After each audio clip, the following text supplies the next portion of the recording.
Assalamualaikum warahmatullahi wabarakatuh. Pada video kali ini, kami kelompok 8 akan mempresentasikan materi bab 12, yaitu materi kerahasiaan dan privasi kontrol. Sebelum memulai materi, kami akan memperkenalkan anggota kami terlebih dahulu. Alexa Nora, NPM akhir 164, Nirmala Nur, NPM akhir 166, Ayunda Mentari, NPM akhir 168, Meilina Amelia, NPM akhir 171, Malati Cahyane, NPM akhir 185, dan Faiza Mahdia, NPM akhir 193. Masuk ke materi yang pertama, yaitu melindungi kerahasiaan dan privasi. Tujuan kerahasiaan dan privasi ini adalah sama, yaitu melindungi informasi sensitif dari akses dan pengungkapan yang tidak sah. Ada 4 tindakan dasar yang sama harus diambil untuk melindungi kerahasiaan dan privasi, di mana yang pertama yaitu identifikasi dan klasifikasi informasi yang akan dilindungi. Setelah informasi yang perlu dilindungi itu telah diidentifikasi, langkah selanjutnya itu adalah mengklasifikasikan informasi tersebut berdasarkan nilainya bagi organisasi. Praktik manajemen Control Objective for Information and Related Technology atau COBIT itu menunjukkan bahwa klasifikasi merupakan tanggung jawab pemilik informasi, bukan profesional keamanan informasi, karena hanya pemilik informasi yang memahami cara penggunaan informasi. Nah, proses klasifikasi ini penting karena harus mengetahui nilai informasi yang untuk menilai biaya dan manfaat relatif dari solusi alternatif untuk melindunginya. Kemudian yang kedua, itu melindungi informasi sensitif dengan enskripsi. Nah, enskripsi ini itu adalah alat yang sangat penting dan efektif untuk melindungi kerahasiaan dan privasi. Ini adalah satu-satunya cara untuk melindungi informasi yang sedang dikirim melalui internet. Enskripsi ini juga merupakan bagian penting dari pertahanan berlapis untuk melindungi informasi yang disimpan di situs web atau di cloud publik, di mana mengenskripsi informasi pribadi pelanggan itu tidak hanya melindungi dari pengungkapan yang tidak sah, tetapi juga dapat menghemat uang organisasi. Nah, kekurangan dari enskripsi sendiri itu enskripsi hanya melindungi informasi saat disimpan atau dikirim, bukan selama pemrosesan, karena informasi harus didekripsi agar dapat diproses. Nah, dengan demikian, karyawan seperti administrator basis data dan analisis data atau yang menjalankan program yang menggunakan informasi sensitif itu berpotensi untuk melihat informasi rahasia. Nah, demikian pula enskripsi disk penuh pada laptop itu hanya melindungi informasi hingga seseorang berhasil mengautentikasi dan masuk ke laptop.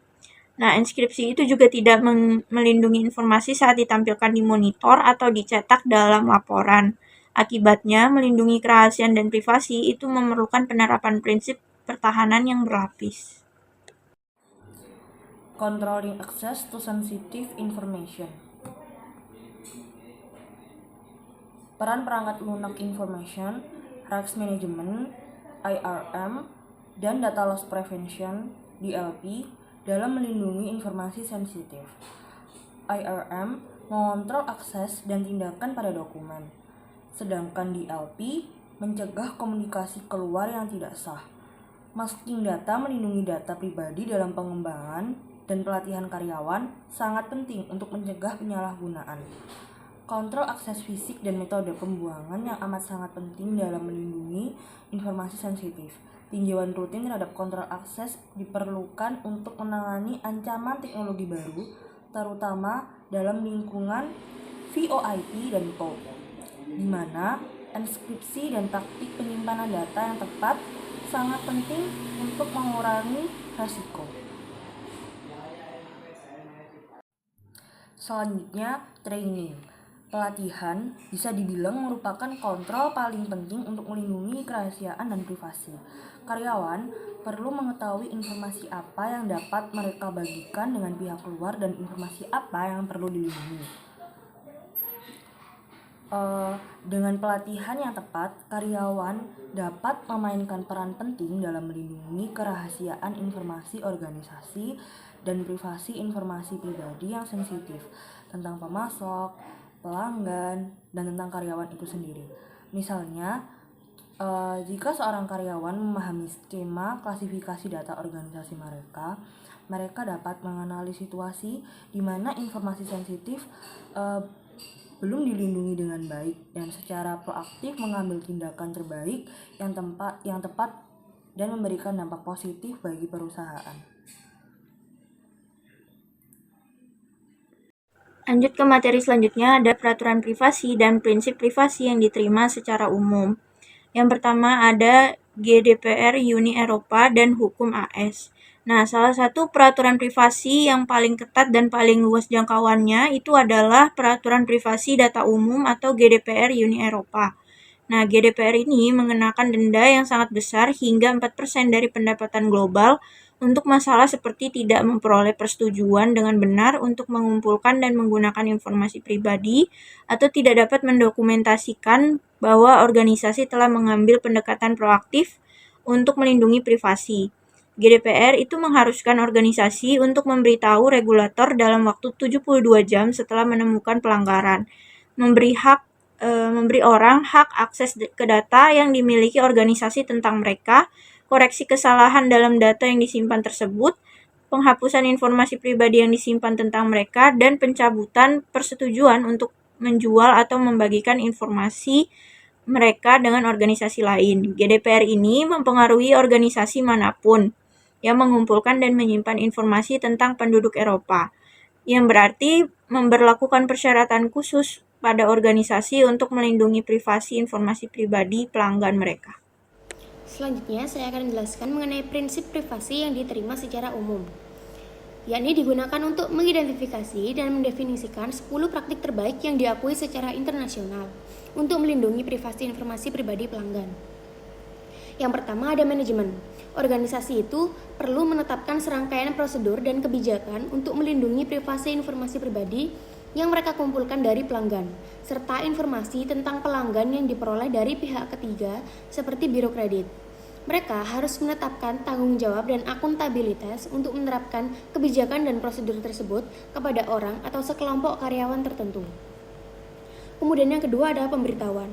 Jadi, suatu organisasi harus memberikan pemberitahuan tentang kebijakan dan praktik privasinya pada atau sebelum saat mengumpulkan informasi dari pelanggan, atau sesegera mungkin setelahnya.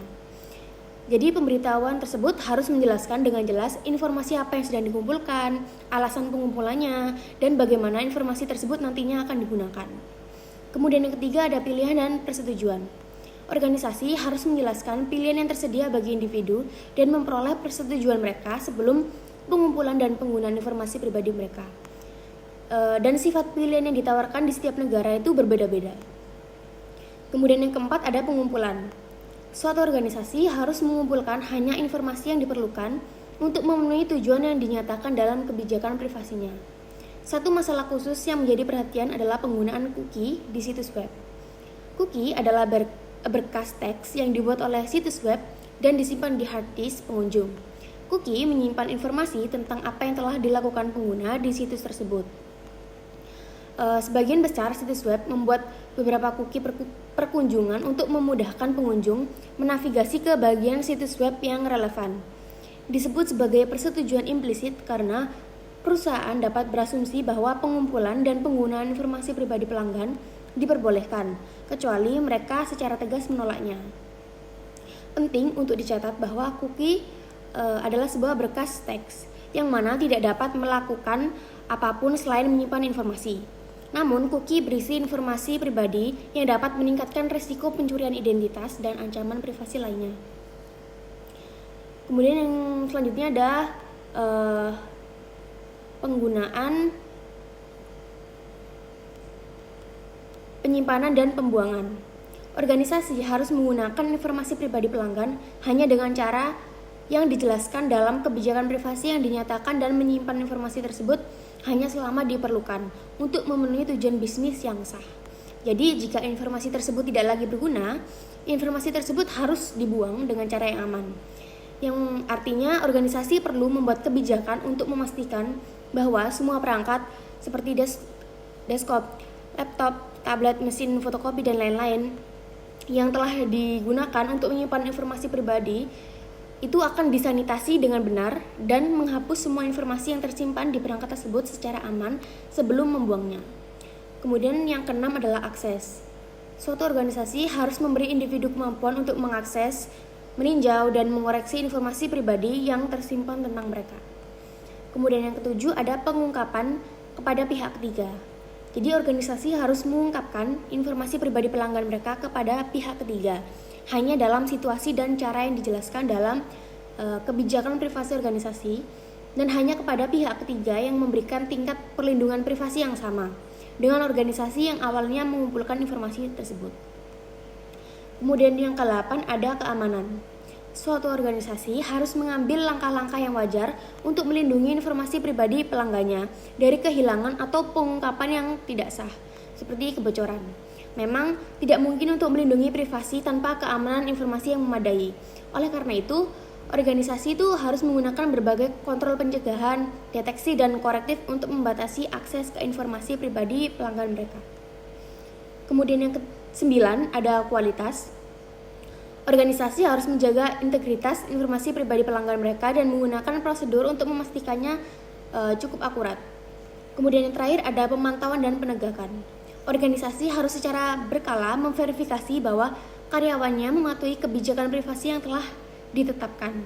Selain itu, organisasi harus menetapkan prosedur untuk menanggapi keluhan pelanggan, termasuk penggunaan proses penyelesaian sengketa oleh pihak ketiga. Kemudian selanjutnya adalah pencurian identitas. Pencurian identitas adalah penggunaan informasi pribadi seseorang tanpa izin untuk keuntungan pelaku. Seringkali pencurian identitas merupakan kejahatan keuangan di mana pelaku memperoleh pinjaman atau membuka kartu kredit baru atas nama korban dan terkadang menjarah rekening bank korban. Selanjutnya ada enkripsi. Enkripsi merupakan pengendalian preventif yang dapat digunakan untuk melindungi kerahasiaan dan privasi. Enkripsi melindungi data saat sedang dikirim melalui internet dan menyediakan satu penghalang terakhir yang harus diatasi oleh penyusup yang telah memperoleh akses tidak sah ke informasi yang tersimpan. Seperti yang akan kita lihat nanti, enkripsi juga memperkuat prosedur autentikasi dan memainkan peran penting dalam memastikan dan memverifikasi validitas transaksi e-business atau electronic business. Oleh karena itu, penting bagi akuntan, auditor, dan profesional sistem untuk memahami enkripsi. Lalu, seperti gambar yang di slide ini, enkripsi adalah proses mengubah konten normal yang disebut plain text menjadi ngomong kosong yang tidak dapat dibaca yang disebut ciphertext. Deskripsi membalikkan proses ini mengubah ciphertext menjadi plain text. Pada gambar di sini menunjukkan bahwa enkripsi dan deskripsi melibatkan penggunaan kunci dan algoritma. Komputer mempresentasikan plain text dan ciphertext sebagai serangkaian digit biner 0 dan 1. Kunci enkripsi dan deskripsi juga merupakan rangkaian digit biner. Misalnya, kunci 256 bit terdiri dari rangkaian 256, 0 dan 1. Algoritma adalah rumus untuk menggunakan kunci untuk mengubah plain text menjadi ciphertext atau enkripsi dan ciphertext kembali menjadi plain text atau deskripsi. Sebagian besar dokumen lebih panjang dari kuncinya. Jadi proses enkripsi dimulai dengan membagi plain text menjadi blok-blok dan setiap blok sama panjangnya dengan kuncinya. Kemudian algoritma diterapkan pada kunci dan setiap blok plain text. Misalnya, jika kunci 512 bit digunakan komputer pertama-tama membagi dokumen atau berkas menjadi blok-blok sepanjang 512 bit, lalu menggabungkan setiap blok dengan kunci dengan cara yang ditentukan oleh algoritma. Hasilnya adalah versi ciphertext dari dokumen atau berkas yang ukurannya sama dengan aslinya. Untuk mereproduksi dokumen asli, komputer pertama-tama membagi ciphertext menjadi blok-blok sepanjang 512 bit, lalu menerapkan kunci dekripsi ke setiap blok. Selanjutnya, faktor-faktor yang mempengaruhi kekuatan enkripsi, yaitu yang pertama ada panjang kunci, yaitu kunci yang lebih panjang memberikan enkripsi yang lebih kuat dengan mengurangi jumlah blok berulang dalam ciphertext. Hal ini membuat lebih sulit untuk menemukan pola dalam ciphertext yang mencerminkan pola dalam plain text asli. Misalnya, kunci 24 bit mengenkripsi plain text dalam blok 24 bit. Dibutuhkan 8 bit untuk mewakili setiap huruf dalam bahasa Inggris. Dengan demikian, kunci 24 bit mengenkripsi plain text bahasa Inggris dalam potongan 3 huruf. Hal ini memudahkan untuk menggunakan informasi tentang frekuensi kata relatif, seperti fakta bahwa the adalah salah satu kata 3 huruf yang paling umum dalam bahasa Inggris. Untuk menebak bahwa pola 24 bit yang paling sering berulang dalam ciphertext mungkin mewakili kata the, dan bahwa pola 24 bit yang paling sering berulang dalam ciphertext mungkin mewakili kata the, dan melanjutkan untuk membobol enkripsi.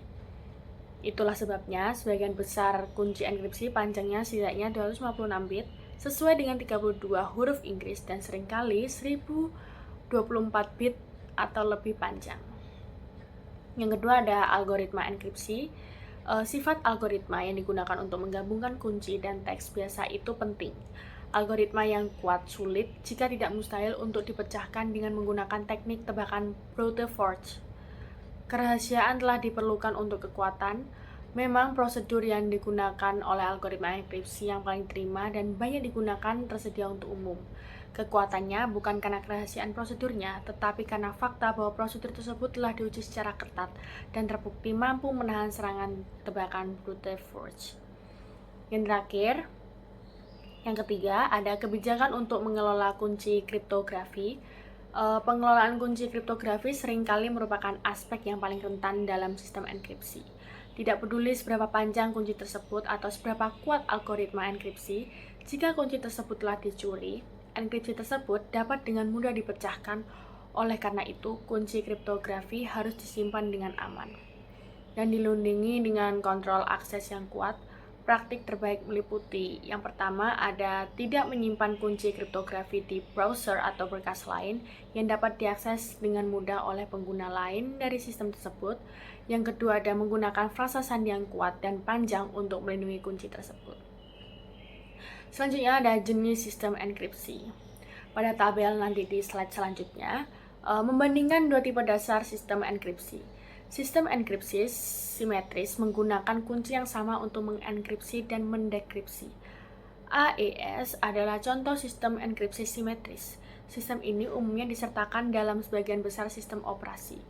Sistem enkripsi asimetris menggunakan dua kunci yang dibuat sebagai pasangan yang cocok. Satu kunci yang disebut kunci publik didistribusikan secara luas dan tersedia untuk semua orang.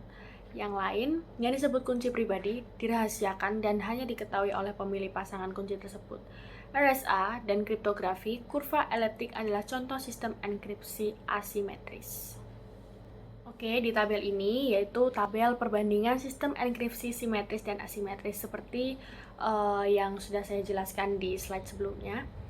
Jadi di sini saya akan fokus menjelaskan perbandingan sistem enkripsi dan simetris dan asimetris.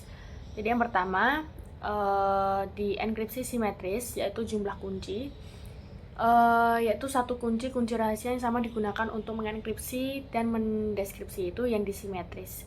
Yang di asimetris dua kunci, satu kunci dibuat publik, yang lain dirahasiakan. Kedua kunci dapat mengenkripsi, tetapi hanya kunci lain yang cocok yang dapat mendekripsi. Lalu keuntungan, kalau yang simetris kecepatannya jauh lebih cepat. Lalu asimetris dapat digunakan untuk membuat tanda tangan digital yang mengikat secara hukum. Lalu ada juga semua orang dapat menggunakan kunci publik Anda untuk berkomunikasi. Tidak perlu menyimpan kunci untuk setiap pihak yang ingin Anda ajak berkomunikasi. Lalu kekurangan yang simetris memerlukan kunci terpisah untuk setiap orang yang ingin berkomunikasi. Lalu harus menemukan cara aman untuk membagikan kunci rahasia dengan pihak lain. Yang asimetris itu kecepatannya jauh lebih lambat, memerlukan PKI untuk memvalidasi kepemilikan kunci publik. Lalu masalah risiko, yang simetris melindungi kunci rahasia bersama dari kehilangan atau pencurian. Yang asimetris melindungi kunci pribadi dari kehilangan atau pencurian. Penggunaan utama yang simetris, enkripsi sejumlah besar informasi. Lalu yang asimetris yaitu ada dua, yaitu pembuatan tanda tangan digital, lalu pertukaran kunci simetris yang aman melalui email. Alternatifnya adalah proses yang disebut penitipan kunci, yang melibatkan pembuat salinan semua kunci enkripsi yang digunakan oleh karyawan dan menyimpan salinan tersebut dengan aman. Pencurian kunci enkripsi menghilangkan nilai enkripsi. Dalam sistem simetris, jika kunci rahasia bersama dicuri, penyerang dapat mengakses informasi apapun yang dienkripsi dengannya.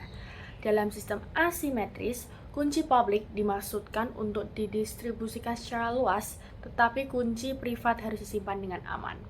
Jika kunci privat Anda dikompromikan, penyerang tidak hanya dapat mendekripsi semua informasi yang dikirimkan kepada Anda oleh orang lain yang mengenkripsi informasi tersebut dengan kunci publik Anda, tetapi juga dapat menggunakan kunci privat Anda untuk menyamar sebagai Anda dan bahwa membuat tanda tangan digital yang mengikat secara hukum atas nama kita atau Anda sendiri. Selanjutnya adalah VPN atau jaringan pribadi virtual. Untuk melindungi kerahasiaan dan privasi, informasi harus dienkripsi tidak hanya di dalam sistem, tetapi juga saat informasi tersebut sedang dikirim melalui internet. Seperti pada gambar, menginskripsi informasi saat informasi tersebut dikirim melalui internet menciptakan jaringan private virtual (VPN). Dinamakan demikian karena menyediakan fungsionalitas jaringan aman milik privat tanpa biaya terkait saluran telepon sewaan, satelit, dan peralatan komunikasi lainnya. Penggunaan perangkat lunak VPN untuk menginskripsi informasi saat informasi tersebut dikirim melalui internet pada dasarnya menciptakan saluran komunikasi privat yang sering disebut terowongan yang hanya dapat diakses oleh pihak-pihak yang memiliki kunci enskripsi dan enkripsi yang sesuai. Nah, VPN itu juga mencakup kontrol untuk mengautentikasi pihak-pihak yang bertukar informasi dan untuk membuat jejak audit pertukaran tersebut. Jadi dengan demikian, VPN memastikan bahwa informasi sensitif dipertukarkan dengan aman dan dengan cara yang dapat memberikan bukti keasliannya. Ada dua jenis dasar VPN.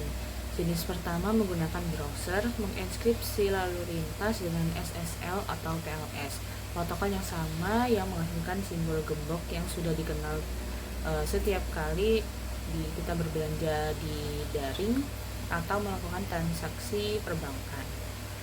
Jenis lainnya menggunakan IPsec, versi protokol IP yang menggabungkan enskripsi sebagai bagian dari proses pembuatan paket IP.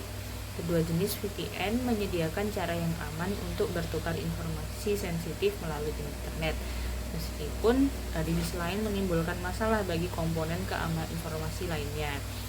Misalnya di bab 11 kemarin ada bahwa firewall berfungsi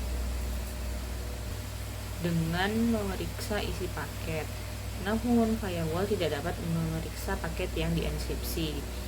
Dan untuk masalah ini sudah ada 3 pendekatan umum yang digunakan untuk menangani masalah ini. Selanjutnya adalah hashing. Hashing adalah proses yang mengambil teks biasa dengan panjang berapapun dan membuat kode pendek yang disebut intisari pesan, yang secara populer disebut hash.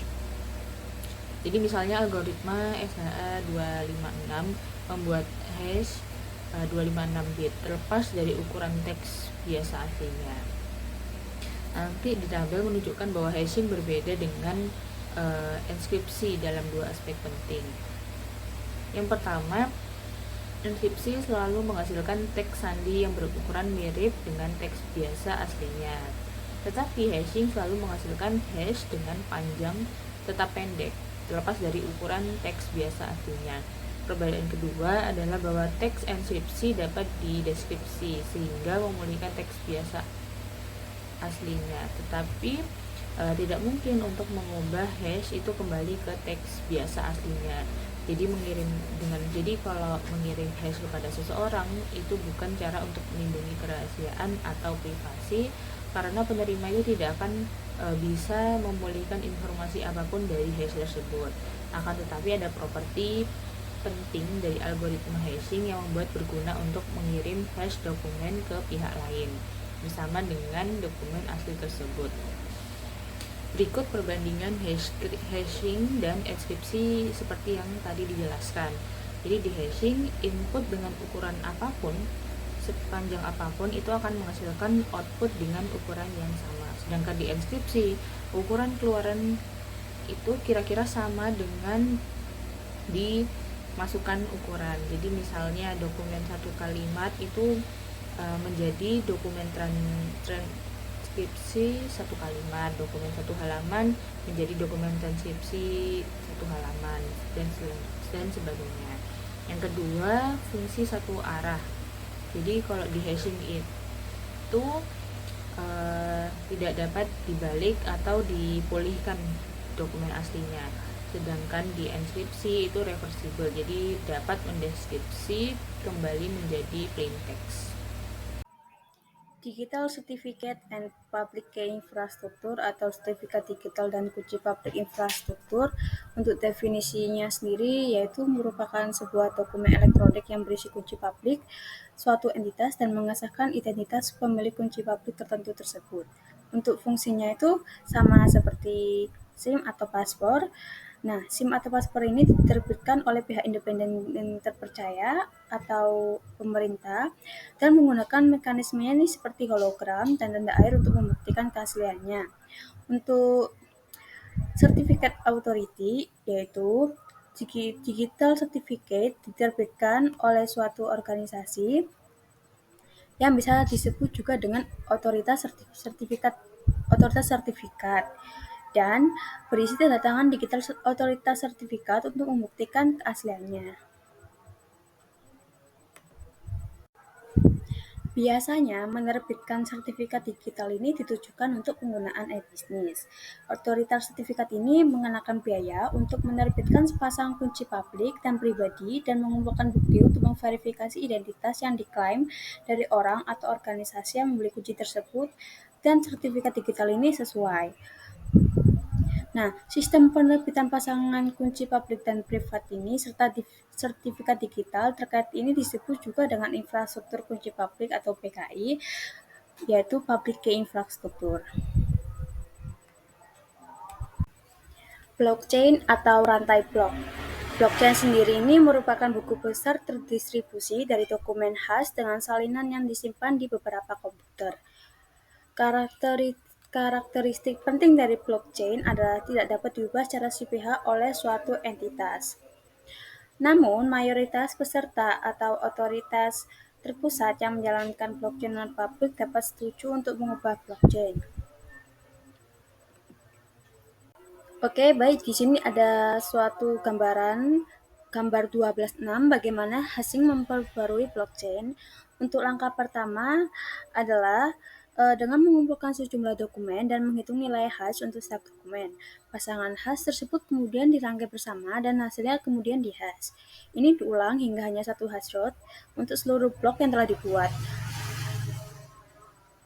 Jadi dia gambarnya dari dokumen 1 dan 2 jadi satu algoritma, dokumen N1 dan dokumen N21 dan dokumen N juga ada di hasil algoritma, lalu dihitung jadi satu, lalu diulang lagi hingga menjadi satu bagian, dan hasilnya bisa menjadi root hash untuk yang baru. Selanjutnya untuk langkah kedua yaitu memvalidasi blok baru dengan proses yang disebut penambangan yang menggunakan 3 masukan angka acak disebut dengan nonce. Hashrate yang baru saja dihitung pada langkah pertama.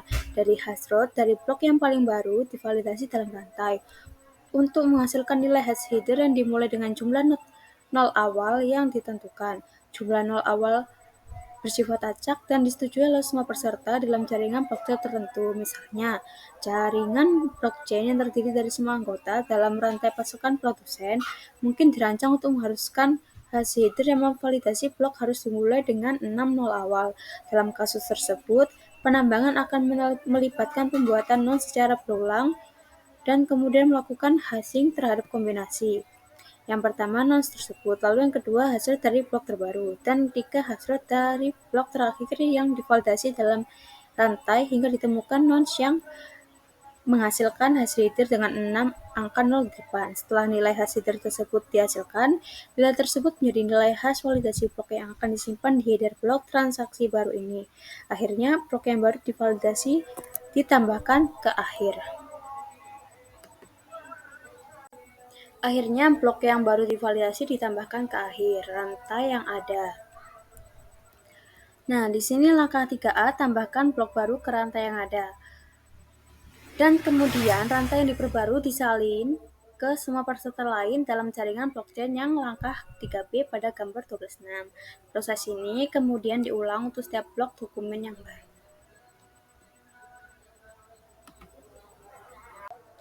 Sekian presentasi yang kami sampaikan. Mohon maaf bila ada salah kata. Wassalamualaikum warahmatullahi wabarakatuh.